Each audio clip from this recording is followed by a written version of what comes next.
This is Roger with Wheel Kinetics in Tucson, Arizona. We're selling this RAV4. It is a 2010 Toyota RAV4 Sport Utility.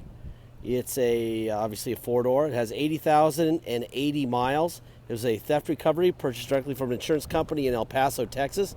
It is on a clear title. This vehicle has stability control, air conditioning, power locks, power steering, MP3, single CD, dual airbags, privacy glass, steel wheels, automatic 4-speed with overdrive, traction control, ABS, four-wheel ABS, power windows, cruise control, tilt, Bluetooth wireless, and side airbags, and a roof rack. Those are the options. And it's got a really glittery paint job. This thing, I don't know if the video does it justice. It probably does because it's HD, but somebody painted this car, obviously, and it's really glittery. And if you need to find it at Disneyland, you'll be able to find it as fast as the guy finds his yellow Suburban. This one will stick out at the parking lot. Anyway, obviously it's an aftermarket paint job, and I think when they towed it, whenever they recovered it, the police recovered it, they took out the little chingazos for it to pull with, and they never put them back in, which would be nice. We would have bought them, but it would just be black plugs in there, and it would look crappy because it wouldn't match the paint. Because I don't think we could match that paint. Anyway, they did a decent job. The sides and the roof look really good with a nice finish. The roof looks like they were too lazy to get up there and buff out the clear coat, but I don't really think you're going to notice that. I mean, I really don't. I don't think anyone's going to notice that. It's a nice running car. We got it here. We do our inspection, which is about 2 hours, up in the air, wheels off, driving it, the whole bit. It takes about 2 hours. This is what we did. Got an oil and filter, air filter, cabin AC filter, new battery, front brake pads, and a new key. And that was what happened.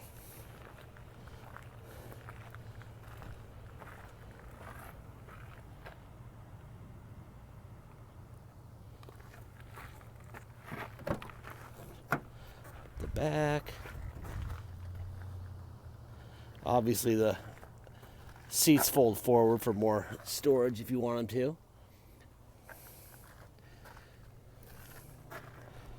There's that.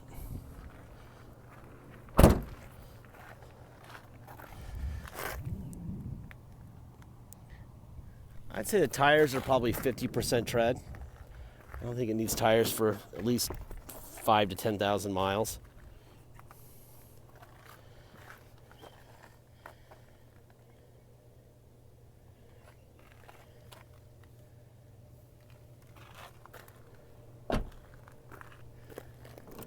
There's your brand new key.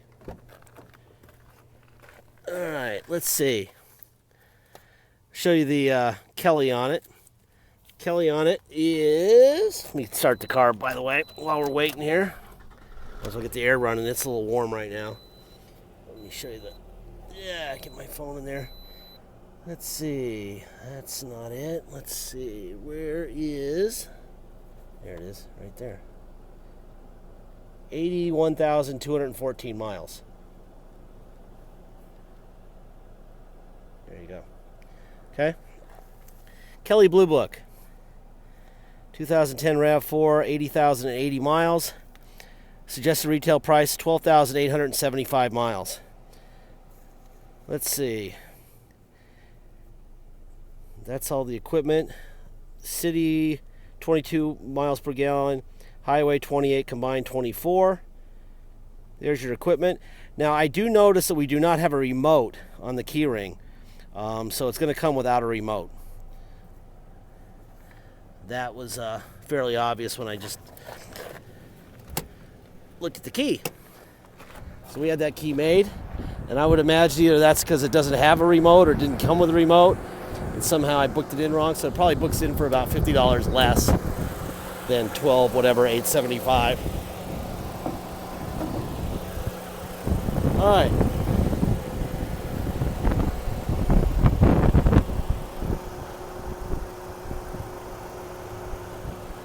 Very straight. New battery. Let's see. There's your VIN right here on the hood, which obviously tells you that it's the original hood, which is always a good thing to see, because then you know that it has been wrecked in the front end. They don't replace them with factory parts with VINs on them. Speaking of VINs, there's a VIN there. There should be, oh, there are VINs on the door jambs on these things. Some of them have them on the doors, but not on this one. This one just has it on the door jambs. There should be another VIN, right? Let's see. Where would that guy be? Ah, there it is. There's the VIN there. Window. Door locks. Seats are in really good shape. A little bit of a, looks like a pen mark right there. A little bit of staining, but not too bad. You do have a manual. Got a little cubby hole there.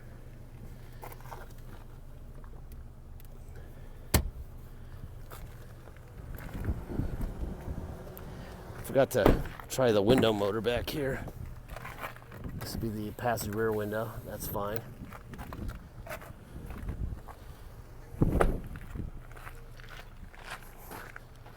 The spare looks brand new.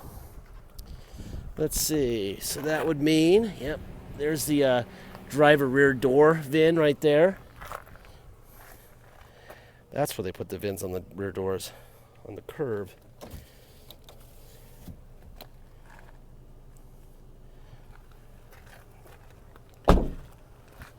There's the VIN there on the driver door, and there on the post. These seats are really wet right now because it just came back from detail, so I'm not really trying to get my butt soaking wet. Put that back so I don't soak myself. Little hole right there in the floor. Could use some mats. It had mats, but they were really dirty, so I said no to the mats. It actually made the car look worse than helping it. You can pick up a set of mats at, AutoZone or whatever for 30 or 40 bucks. Costco. All right, seatbelt on.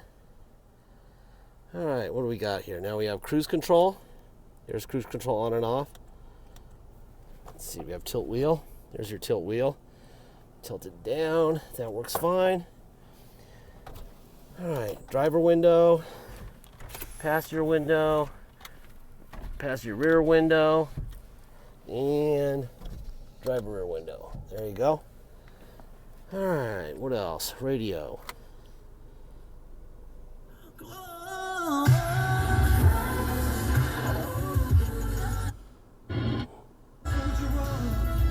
That works fine. Let's see. Air's blowing ice cold and it's really nice. That's on there. Let's try that setting. That works. Perfect. All right. Turn that down so you can hear me. Traction on and off. There's, see that? On and off. That's me doing this.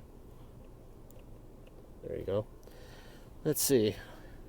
This must be a Bluetooth feature, right? Obviously, Bluetooth for the phone. Mirrors right here. Left mirror, out, in, up, down. Other side, out, in, up, down. We're ready to roll. Turn the air up a little bit. It's a little warm today in Tucson. About to ready to get ready to hit 100. All right, this is on a clear title. If you come to Tucson and drive it home, which you're welcome to do, you will pay tax and dock fees. A dock fee is $250. Taxes are 2% city sales tax here in town, plus whatever your state tax rate is. So if your state tax rate is 5, you'll pay 7. If it's 6, you'll pay 8. Real simple. If you're going to drive it home, If you're going to take possession of it here in Tucson yourself and not ship, add 2% to your state, and then a $250 dock fee, and you'll know what you're paying. If you pay by wire and ship, all you pay is the agreed upon price, and that's it. Once we receive your wire, we will fill out the title with your name or your company's name and address. We'll sign it off, notarize it, scan it into your online file, and mail it to you. We will scan in the envelope that we mail it to you in. Everything will be scanned in. You will have everything in your file, so you'll be able to see it before it even gets to you. All right. Once you have the vehicle shipped to you, you'll just take the title that you already have to your motor vehicle and get plates. Simple. All right. Deposit. Deposit's $500. Once we receive your deposit, we will put your name in a banner over the vehicle at wheelkinetics.com, and you'll know it's yours. Until then, it is for sale. So please get your deposit in. Pretty clean, straight, glittery. RAV4s like this, Toyotas especially, don't last long. Everybody wants them. So please make sure you get your deposit in. If you're going to go through the process of watching the video, looking at all the pictures, there's no sense in not following through. If you're not going to follow through, don't start. Okay? What else? My brother's going to take this vehicle out, and he's going to do between 50 and 70 HD pictures. In that gallery, there will be a little magnifying glass you can click on, and that will allow you to zoom in on anything you see. Don't zoom in too close on the paint because you'll go blind. That was a little glitter joke. But anyway, zoom in on whatever you want. Use that device. It's pretty cool. If you see something you really want to see, it's really literally like putting your face 2 inches from the car. There's nothing you can't see in those pictures if you want to see it. Okay. What else? Oh, warranty speech. The vehicle's out of warranty. Toyota gave it X amount of miles and X amount of years, and it's past both of those. If they wanted to give it, if they would have given it if they could have given it a 10-year, 100,000 mile warranty, they would have. They didn't, because they didn't know what would happen after that many miles or years. So we don't know more than the people who built this vehicle. We know these things run forever if you take care of them. I had this exact motor in my Matrix that I loved. It was a great car. I should have never sold it. And it ran forever. It was nuclear powered. So, I mean, I love the motor. I love the power plant. But you never know. I mean, you could get it, and the day you get it, it could need something. And if it does, you're buying it, okay? You're going to take it down there and get it fixed. Everything in this car is cheap, mechanically speaking. Trim stuff is more expensive than motor and engine stuff. So it's hard to be a big deal on this car. There's not much that can be a big deal. But if it is a big deal, you're paying for it. If it's a small deal, you're paying for it. There's some responsibility in buying from us. We've taken a lot of risk in this vehicle, buying these vehicles the way we buy them. We give you tons of information, and we relay that to you so that we can get the right person in the right vehicle. The goal is to not get crybabies in our cars. We want people to be informed, know what they're buying, and be able to deal with anything that happens. And if you can, or you're hesitant, go buy a brand new one. They're not that expensive. I think they're like 35 or 40. And then after their warranty's over, you'll owe 25 and you'll be out of warranty. And that's the reality of it. You can buy a whole lot of parts for the money you're saving here. Anyway, that is my speech on that subject. Please just make sure you know what you're buying. Understand that you're responsible for what you buy. And that's it. Thank you for your time.